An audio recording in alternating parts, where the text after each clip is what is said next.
Hatbox.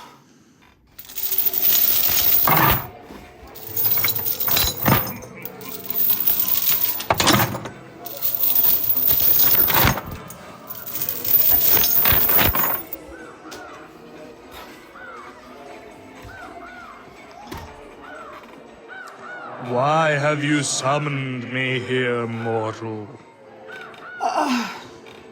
How did you get in here?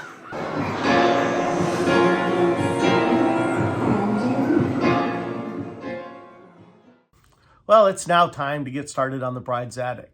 Now, in the last video, you saw me drop Leota's head. I'm going to really try not to drop anything. Please don't drop me this time!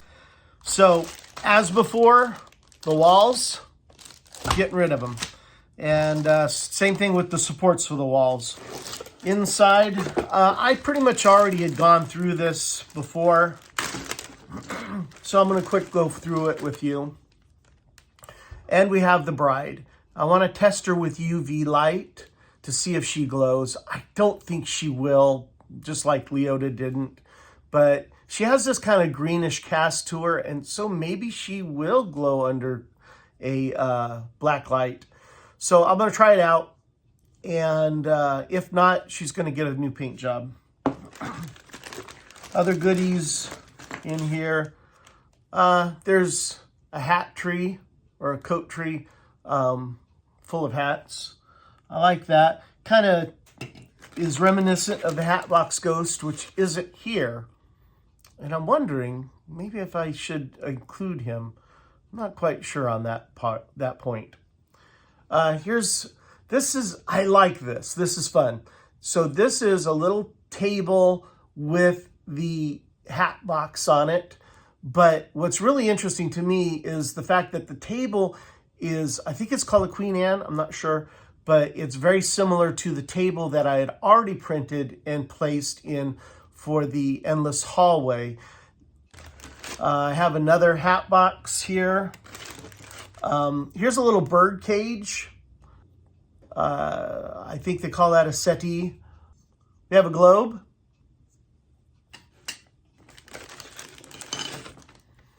Here's another table, and it's kind of similar to the table with the Hatbox on it, although it doesn't have the curved legs like the Hatbox table, but it does have the same kind of ridges along the top.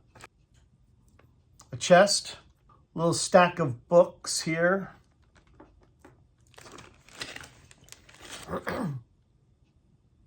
They include a hatchet. Trying to think of how I want to exactly include the hatchet in this. One thing that might be kind of fun is to drill a little hole right where her hands are and and basically have the bride holding the hatchet. She is holding the hatchet in the Haunted Mansion, so it wouldn't be out of character. I have another table with a series of Hatboxes on it, so it's making me lean towards maybe producing a Hatbox Ghost for this.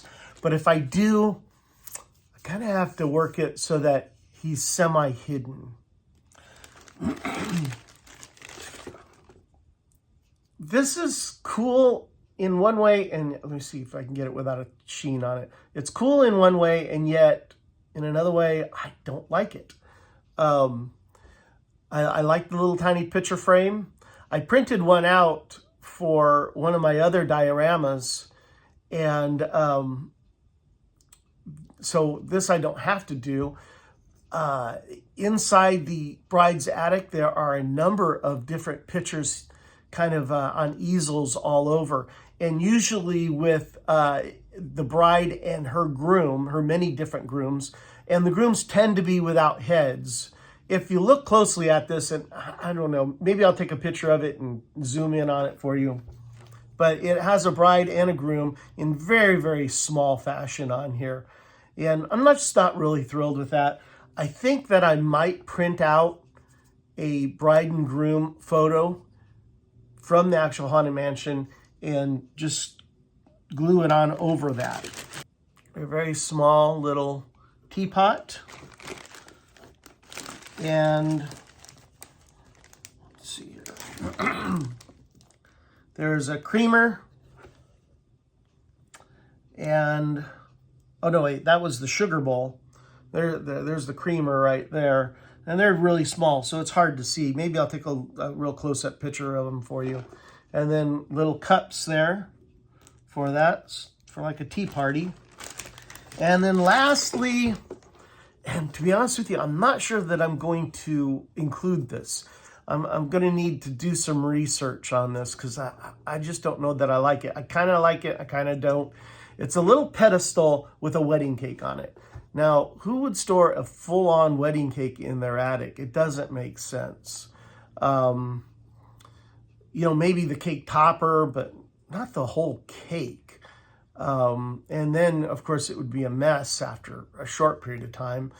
But what's kind of cool about it is the wedding topper itself. And again, I'll probably have to take a picture of it close up. But it's got a bride on there and a groom, but the groom doesn't have a head. So that's kind of cool. I like that. But I don't know. Okay, now this is really grisly. I just took a closer look at the wedding cake topper. And what I thought the bride was holding, her bouquet, actually, I think, because of the way it's colored, I think it's the groom's head. Yuck. I started this box very similar to Madame Leota's room and then painted it black and started to build up the walls for the inside. Here you can see the ceiling, the slanted ceiling portion of it, and a beginning cutout for a dormer. Now I've kind of cleaned up the dormer a little bit, made it look a little bit better, and added in a foam chimney. In this picture here is the exterior wall and rooftop for the dormer that I'm going to slide into place. Top-down version of the box, and you can see the dormer opening there. And in this picture, I've got my exterior wall and ceiling dormer slid into place, and all the gaps that you see there I cover up later on and make them look a lot better. Also off to the left, you can see that I cut out a little circular hole for a circular window. And then over the top there, you can see how the dormer exterior fits in. And you see the gap that I left, that is for a light bulb. So I have a little bit of light coming in from the outside. Same thing with the circular window, little gap for light to come in from the outside. Now for the bricks, I really did not want to have to individually cut and place every single brick on the fireplace chimney. So shifting lands to the rescue again, I used their brick cutting jig to cut my bricks out. It's very simple. It makes great looking bricks, and I highly recommend it. A trick that I learned from a YouTube channel called Tabletop Witchcraft was to make these little texturing sticks. Basically, it's a wooden dowel. I used a 2-part epoxy on the ends of them, which is called epoxy sculpt. You knead it together. It's just like modeling clay at that point. You mold it into the shape that you want, and then you'll just leave it alone, and it dries as hard as a rock. While it was still nice and soft, I rolled the stick into some sand to get it nice and rough on the edges. There are 2 different sizes, a long, thin one, and it's a little short, fat side. And once the epoxy sculpt was nice and dry, then I used some super glue over the top of it to set it all in place. So now these things are really nice and rough. And when you run them over a piece of foam, they leave a very rough texture. After I got my bricks cut out, then I would run my texturing stick over the bricks, over the front of the bricks, and then also over the sides of the bricks. And I'm just macerating this one because I'm not doing it on a flat surface.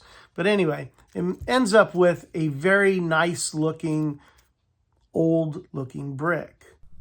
Now in laying the brick down on my chimney, I just was very careful to make sure that the bricks were alternated, used a PVA glue to attach it to the chimney, and just worked it along as if I was a bricklayer.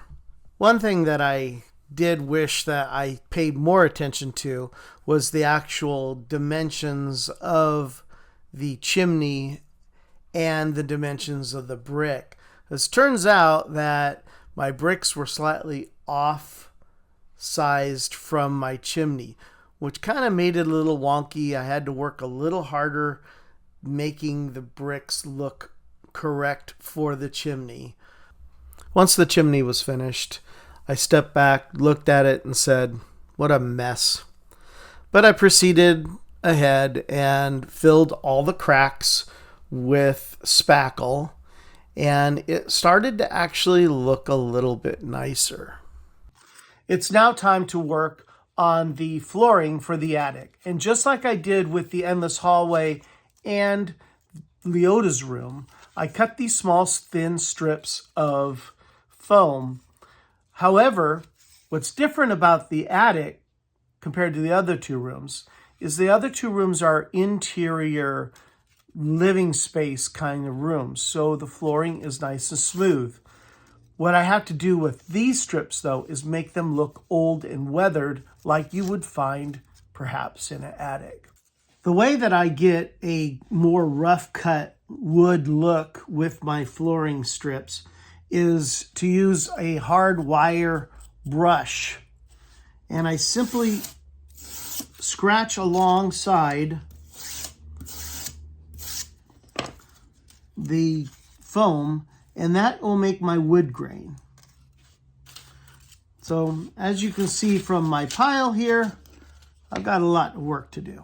So taking care to make sure that you are gluing the smooth side and not the textured side, you simply lay down your pieces as if you were installing a real wood floor.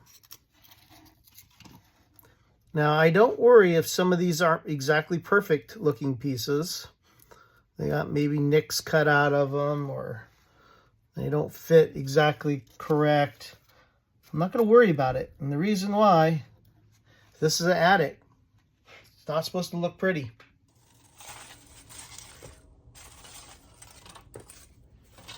For the walls, I wanted a little wider board and slightly thicker than the floorboards. Again, very rough cut, so I textured them. And I actually tried to make like a swirly pattern like you'd probably see on a very long piece of timber. So I'm just going to start gluing them into place.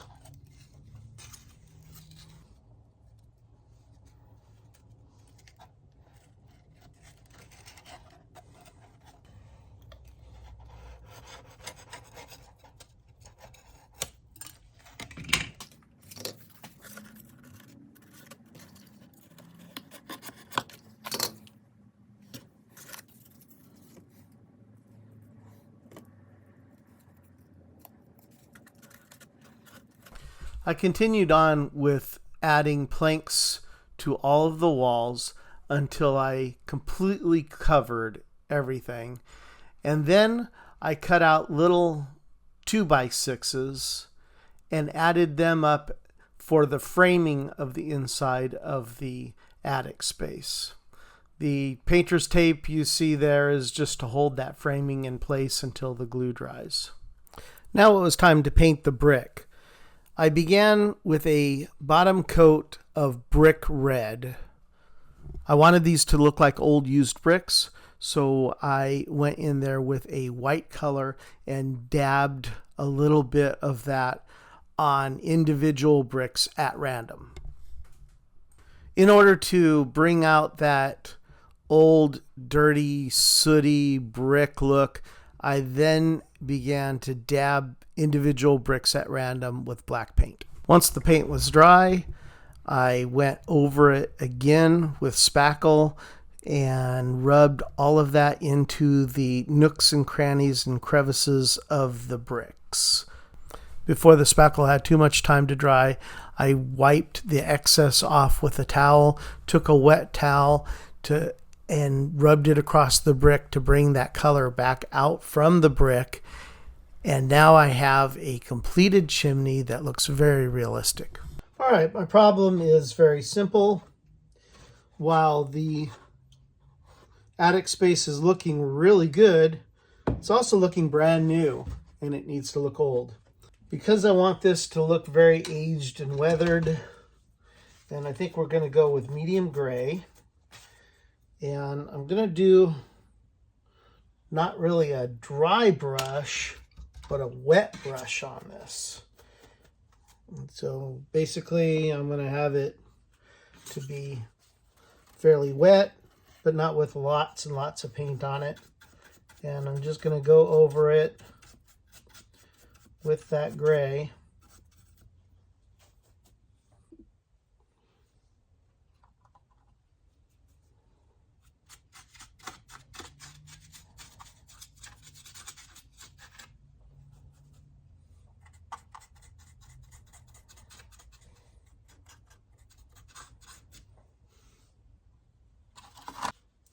So the next thing that I want to do here is more of a traditional dry brush, and I just want to pick up some of the little highlights of the texturing that I did, and I want to be very, very careful. So I'm just going to do it with a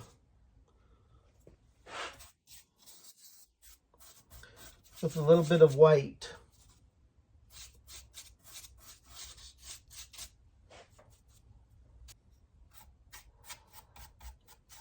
And I'm trying to go against the grain here.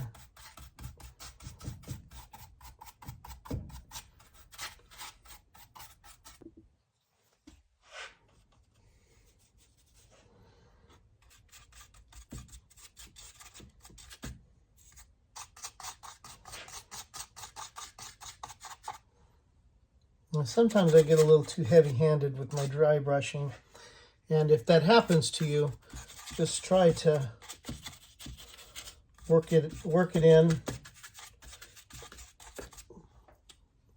and don't worry about it too much. It's just paint. You can always paint over it. I got the white done. Now I need to tone it down a little bit. It's looking a little seaside-y for me. So now I'm going to dry brush with some black, and hope I don't get too heavy-handed with that. Now I really want to get into these corners, these edges quite a bit. They're supposed to be a little shadowy anyway, but it's really easy for a brush to miss those areas, and then they pop as bright spots, and you really want them shadowy and dark.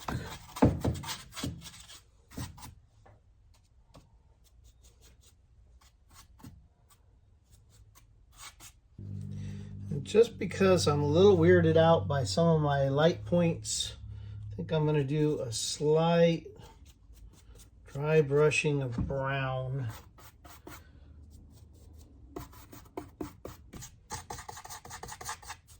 Any place where I think the white is too heavy, I'm just hitting it with a little bit of this brown.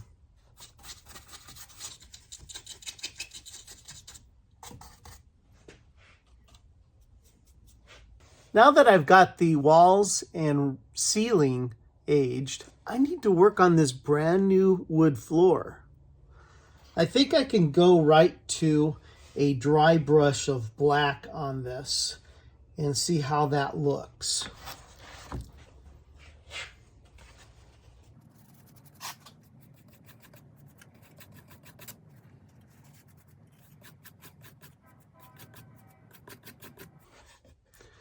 The floor is looking a little bit better, but it's also looking a little too clean. I think I want to do a little bit of dry brushing to hint at maybe some dust on the floor. For that, I'm going to go back to the light brown.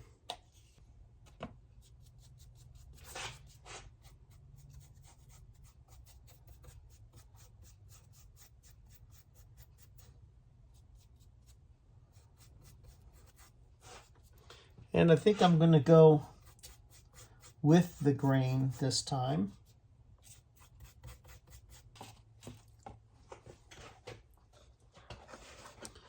So now it's just looking a little bit on the dustier side. So the last step in this process is to do a black wash over it. And that will just kind of also tend to dirty it up a little bit. It'll seep into the small little grooves and bring those out, make them darker. And it should make everything in this thing pop and make sense.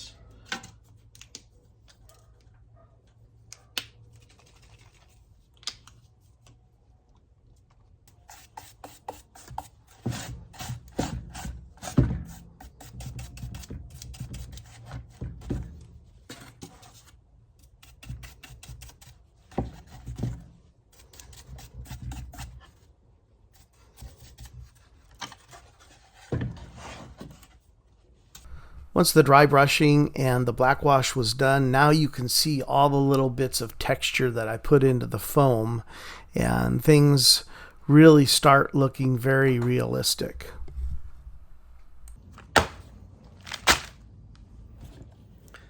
It's time to figure out the light scheme for the bride's attic.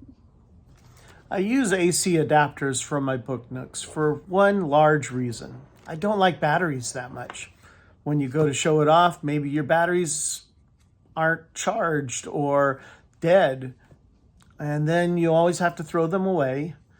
And I just like the fact that I can make it work at the flip of a switch. The AC adapter comes with, of course, the wall wart, the little switch, and the portion. There's your plug-in and your connector. So let's try to figure out just exactly how I'm going to light this bad boy up. Blue light just doesn't look quite correct. And then even when I do it like right in there, it just kind of, I don't know if it has the right look to it. Wish I had like a light blue. When I go with the cool white, that generally tends to start looking like a street lamp on the outside of the box. And then when I go warm white, now we're getting pretty yellow, and that doesn't look right out of my spiderweb window at all. But if I put that warm white right there, it kind of gives the effect of a possibly, I don't know, maybe a moon. That might, the warm white right here might work really well. But I'm not sure about right here. But let me try a combo of colors here. This is warm and blue. See, the blue just really overwhelms it. Well, of course, on the camera, they look very separated. They don't look quite so separated. So today I'm in my office, and that's because I'm working on something fairly special for this diorama. It's going to be something uniquely Haunted Mansion, and that little bit of a cool factor that'll make me happy. And there you have it, the Hatbox Ghost. I know I've been teasing that I was going to put him into the bride's attic throughout this video, and I did finally decide to do it. Initially, I had purchased online a version of the Hatbox Ghost, and he looked great. The problem was he didn't quite fit where I wanted him to fit, so I created this one. I went to Hero Forge, said, hey, I wonder if I can make my own Hatbox Ghost on Hero Forge. And sure enough, I was able to do it. I was able to even give him hair.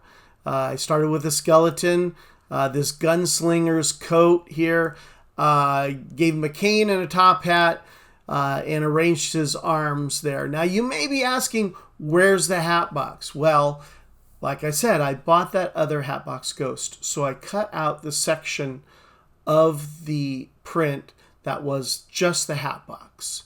And I then printed that out and integrated it into this print and made it work. And he is actually not a bad Hatbox Ghost. He is a little smaller than I probably would like him to be. If he was standing straight up and not stooped over, he would be actually slightly shorter than Constance. But he is about the right proportion for how I want him to be in the attic. And his spot right over here, and I kind of have about the same problem, but I think if I put him over more toward the corner, let me see if I can make this work. And while he does kind of fit, again, his cane is still sticking over the edge. His hand is still way over there. And when I put the Hatbox in there, he is pretty far over the line. And I just don't know how I'm going to make this work. It's very frustrating because I really want this to work, and yet it's just not. And I tell you, I'm frustrated right at the moment. I don't know where to go. So I think I'm just going to hang it up for the night and come back at it later on when maybe I'm not quite so frustrated.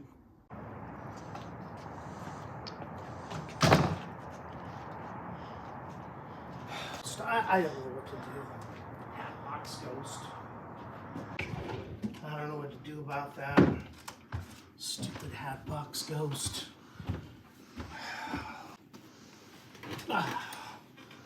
Stupid Hatbox Ghost. Ghost. Hatbox.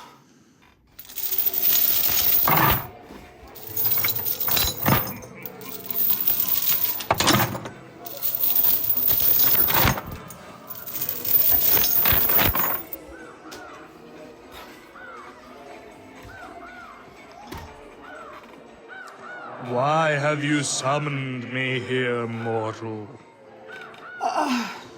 How did you get in here?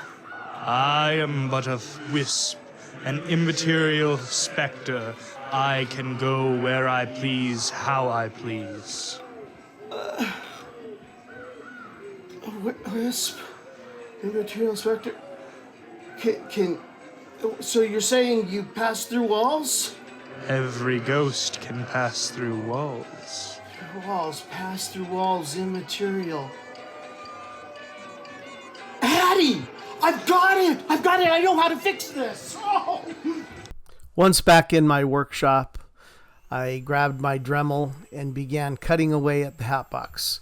My new idea was to make it appear as if the Hatbox was materializing through the chimney. Well, here's the cut that I made for the Hatbox Ghost. It ends up making him hang over just slightly, but not too much. Now then, the next step here is going to be cutting this old hand off of the Hatbox and then planting it in the new hand. So that's what I'm going to work on today.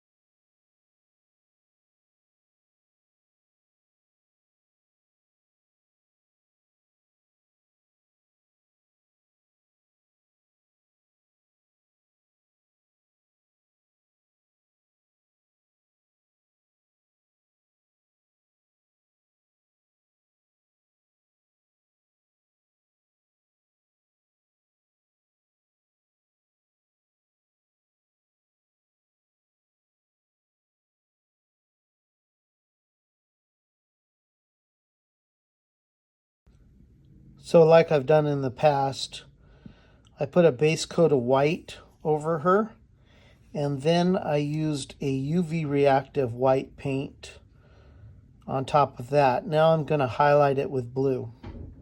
I brushed over a coat of the UV reactive blue and then just toweled it off.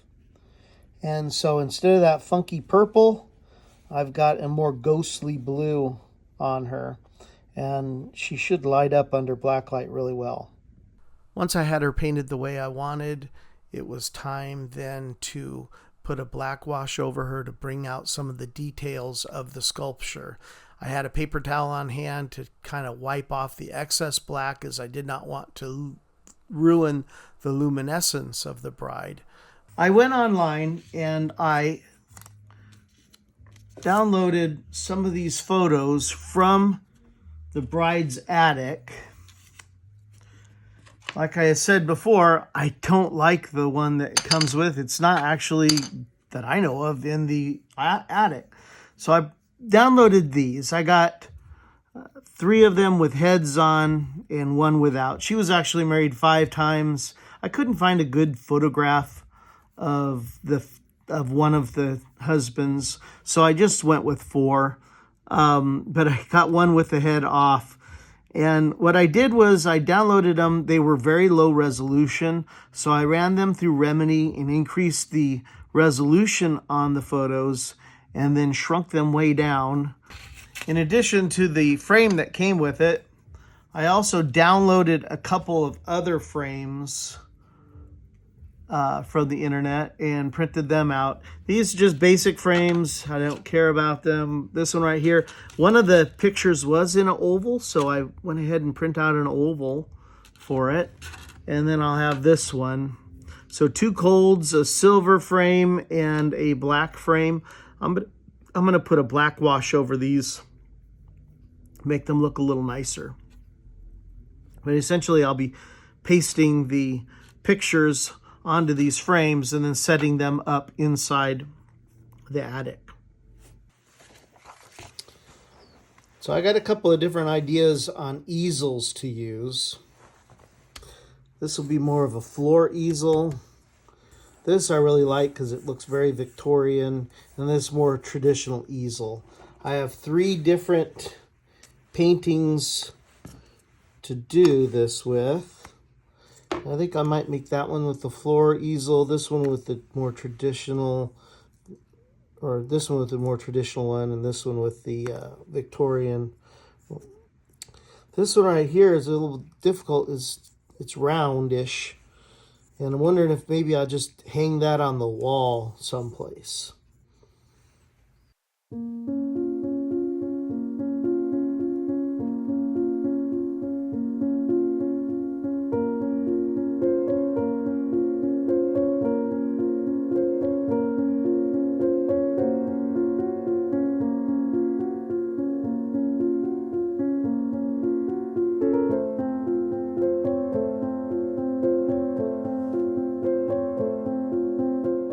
I decided I wanted to get this guy hanging rather than just sitting on the floor. My floor, as you can see, is already fairly cluttered, so I'm going to hang him. I'm going to use a little bit of this wire and poke a hole up here and make that happen. I think maybe going in from this side might be better.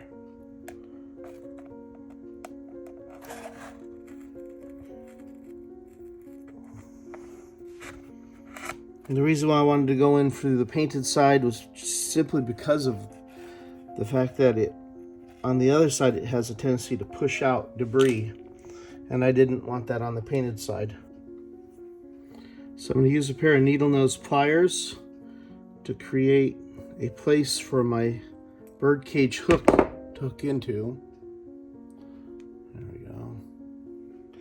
And then just push this through the hole that I made. Now I can adjust the height where I want it and then fold down the piece of wire, and I should be in a good place. And there we have it, my hanging bird cage. I like it. The way I decided to light this up is a couple of black lights behind the windows there to give a kind of a moonlit look to the windows when you can see them. Then there's another black light aimed right at the bride, and another black light in the base here aimed at the Hatbox ghost. And then I put my makeshift blue light on the top to give an overall blue ambiance to the attic. After having experimented with a diffuser for the LED here, I found that it made the whole room way too dim. So I took the diffuser off. Now I have a blue room. But at least you can actually see some of what's going on. You don't get the really cool photographs unless the lights are on. Now, had I to do it over again, I would have definitely made some changes. But let me show you how I fixed the problems that I came up with. As I pointed out earlier, I did not realize how much room Hatbox Ghosts would take here. As a result, the chimney is actually too close to the front edge. That meant that I had to shave off the back half of Hatbox Ghost's body, so like he's coming out of the chimney. But then I had to light him, and that was a problem. Well, what I ended up doing is installing a small UV light right there at the base, and that will light him up. But now that is also a problem. So I placed in a new piece of foam to the front, and I'll put another piece to the side there to cover up my wiring. Once I got it all wired up the way I wanted, I put some edging on it as a finishing touch. And here we go. There it is, the completed bride's attic.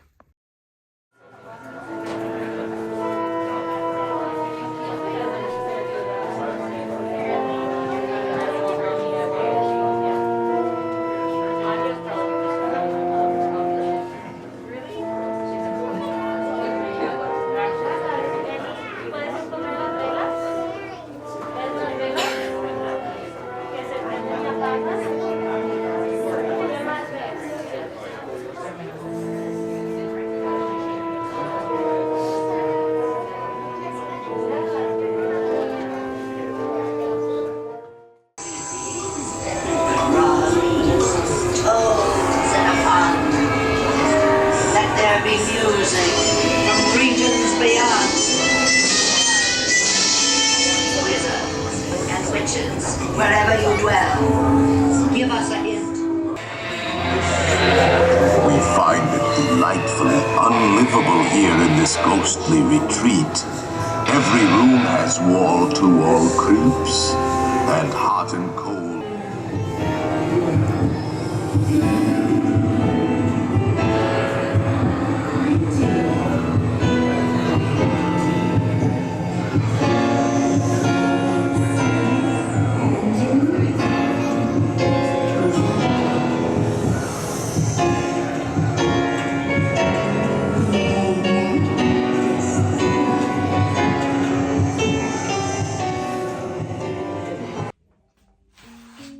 Well, that completes the Haunted Mansion bookshelf. I really hope you enjoyed this series as much as I enjoyed building it for you. Now, please stay tuned because I got a couple of things up my sleeve. And spoiler alert, has to do with Pirates of the Caribbean. I'm kind of planning something pretty cool. And it's going to require a lot of learning on my part, but I really think you're going to enjoy it. So if you keep watching, I'll keep building.